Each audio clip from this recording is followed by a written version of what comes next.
Let me get the light on going in here. That's better. Alright, so this video is going to be about Mars in Isaiah. So in the book of Isaiah, I don't remember where it says it. I just know it says it somewhere in there. Pretty sure it's in Isaiah, where it describes Yahweh as being the sun and a shield. I always thought that was interesting because a lot of people that say that the Bible is just astrotheology, all BS, and they don't really do a critical analysis on it, like I'm about to do in this video, and I'll do a presentation version of this video later. They're not going to notice what I'm going to tell you. And if you look at the shield of Mars in Rome, it has a cross. You know, and shields commonly have this cross, this X symbol that's drawn on the shield.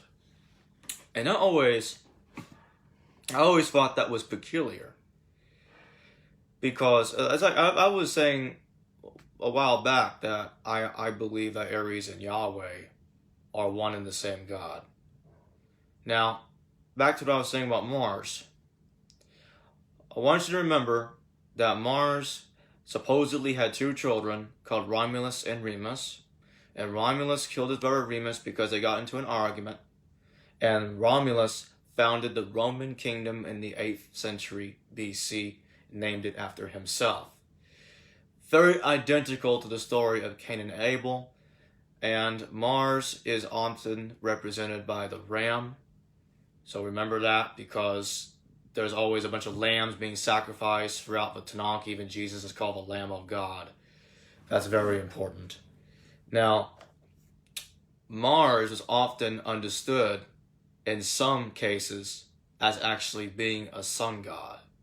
In Egypt, the same god is represented as Aten, where he's declared to be a monotheistic supreme god. And that's because, like I was saying in previous videos, that Aten derives from Atum, and Atum is derived from a much older Egyptian god called Nefertum, which means the young beautiful Atum. And Nefertum in Hebrew actually became Elohim, and Nefertum is represented by 3 male gods in one. And in Genesis 18:1-2, Yahweh appears to Abraham as 3 men. Not a coincidence. So back to Mars. He has this shield, and he's often synchronized with Helios.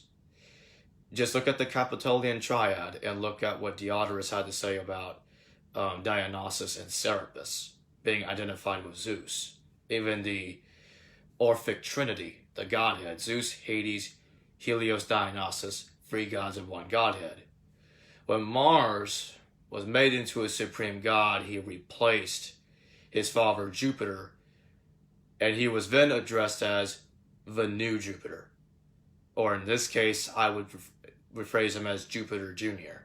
So Mars is now the king of the Olympians, especially during the age of Ares, which lasted from 2000 BC to about 1 CE, and then the age of Pisces came along.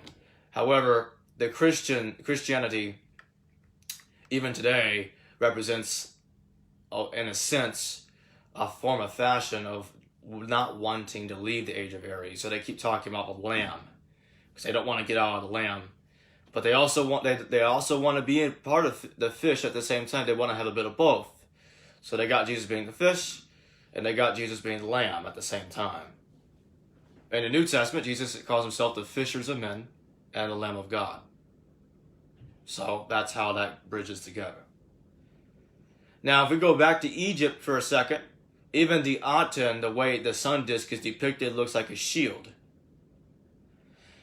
And since Aten represents violence and aggression, just like his Roman counterpart Mars does, it all connects together. Even Mars comes from the Proto-Indo-European word Miris. And Miris, I have determined that it came from the cuneiform word mir. And mir was also referred to as Itir Mir, which came from Ishkur, a much older Sumerian storm god, far older than the rest of the other gods I've mentioned earlier. In Hosea chapter 2 verse 16, it says that Yahweh is Ishi. You can look that up. It says that. So this is all the same God. That's the point I'm trying to make. I've said this in many previous videos for a while now. It's all the same God. All the etymology goes back to the same deity.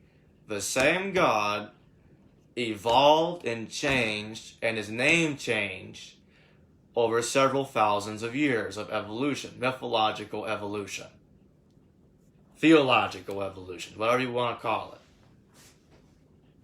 So yes, Isaiah's got shield, sun and shield is not just talking about a sun god.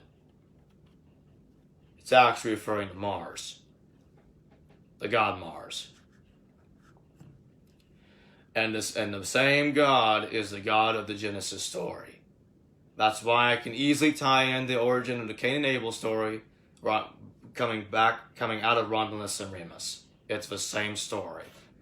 Why do you think God was pleased when Abel sacrificed a lamb, but he wasn't pleased with Cain? Because he didn't do that. It's because it's Mars. His symbol is the lamb. Even Exodus chapter 15 verse 3 calls Yahweh the man of war. It's a God of war. It always has been. Always. Always has been.